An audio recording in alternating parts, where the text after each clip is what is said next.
اللہ کے رسول صلی اللہ علیہ وسلم جب دنیا میں تشریف لائے، اس وقت جو دنیا کا ماحول تھا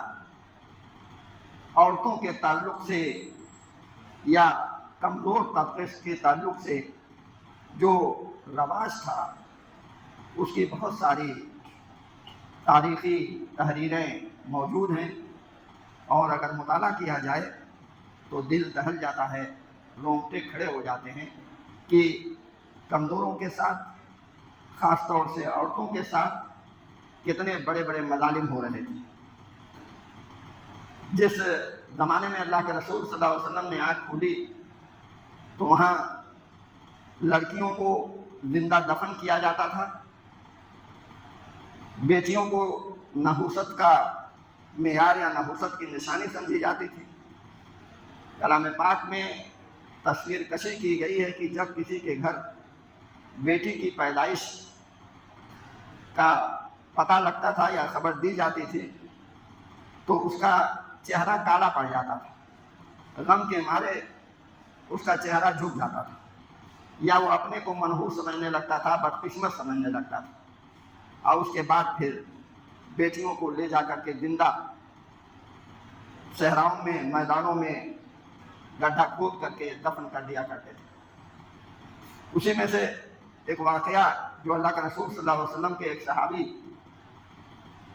جنہوں نے اپنی بیٹی کو زندہ دفن کیا تھا،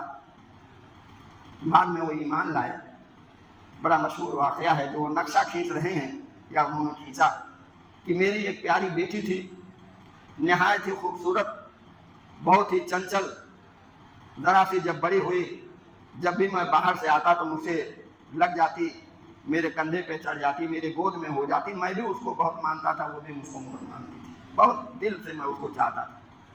لیکن ایک دن میں نے سوچا کہ آخر یہ میرے یہاں رہے گی، اس کی شادی بیاہ کرنا پڑے گی، اس کے بعد میں کسی کا سسر بنوں گا، کوئی داماد بنے گا، وغیرہ وغیرہ۔ ایک دن میں لے کر کے قبرستان کی طرف میں چلا باہر کہ اس کو دفن کر دوں زندہ۔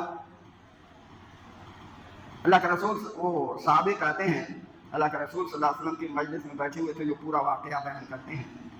کہتے ہیں کہ میں جب لے کر کے چلا تو بیٹی کہتی ہے کہ ابو جان مجھے آپ کہاں لے کے جا رہے ہیں؟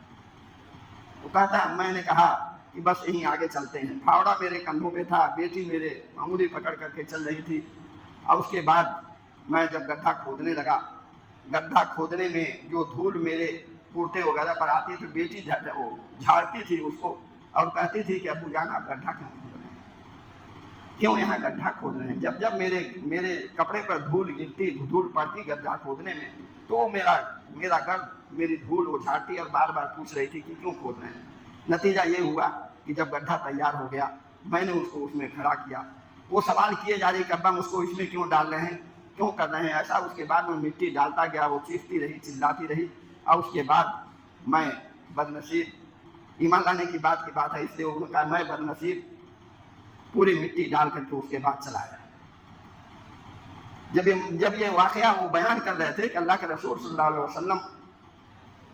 آنسو ان کے تاری ہوئے، پورا چہرہ مبارک بھیگ گیا، صحابہ کرام کی ہچکیاں بن گئی، سب لوگ کی اتنا ظالمانہ نظام تھا اس وقت کا لڑکیوں کے ساتھ۔